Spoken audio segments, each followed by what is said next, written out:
Hello, welcome to the NN classroom. Today I'd like to share with you another specimen question, also extracted from the paper 1, so which is question number 14.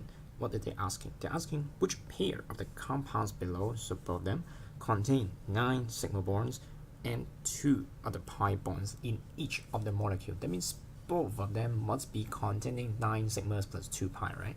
Supposedly, this is a question that testing on two kind of perspective. The first concept that being tested is whether you can able to read the thing called condensed structural formula. Condensed structural formula is one of the pretty difficult type of expression of an organic compound. The student must be kind of able to face these questions. Secondly, is something to deal with the bonding stuff, right?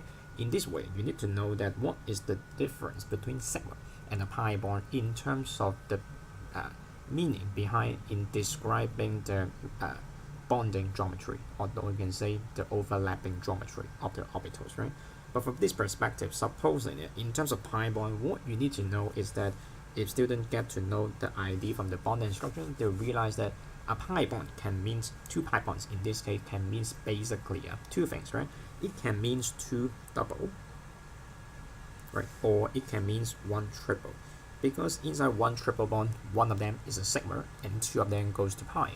And in a double bond, 1 goes to sigma and 1 goes to pi. So that's why if we have either 2 double bonds or having 1 triple bond, that will fulfill the requirement of having 2 pi bonds.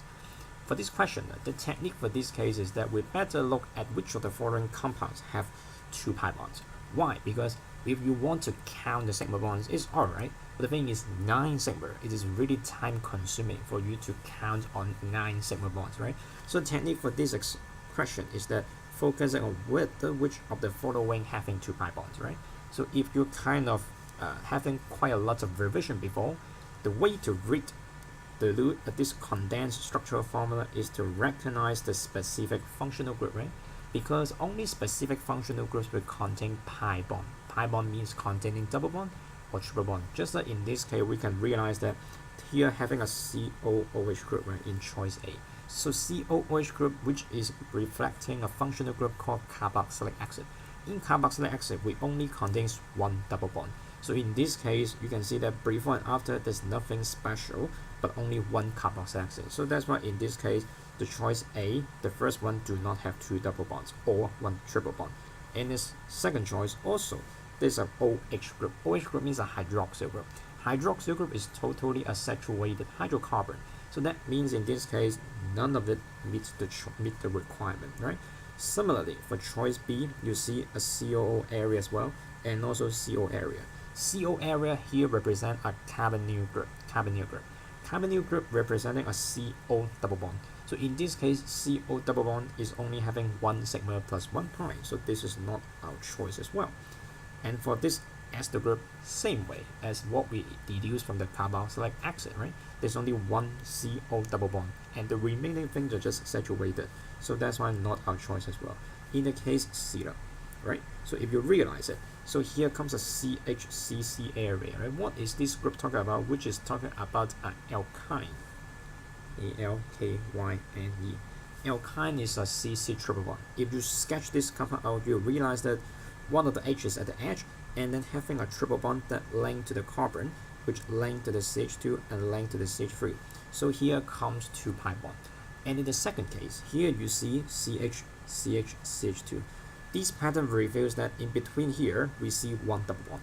And in between here, we see another double bond. So in this case, we're having a situation fulfilling the requirement of 2 double bonds, right? Again, if you want to further confirm, you can sketch this compound out in a way that having CH2 and then link to a CH, right?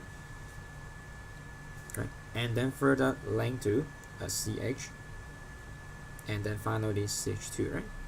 So that's why in this case you will see 2 of the double bonds in between of the 4 carbon. So that's why the answer goes to C. And then further double check again, you see the hydroxyl group on both in the compounds on the option D. So that's why expressing exactly what I just mentioned, right? A hydroxyl group is definitely a saturated hydrocarbon. In terms of the saturated hydrocarbon, we never see any of the pi bond. So that's why we further confirm that the answer goes to C.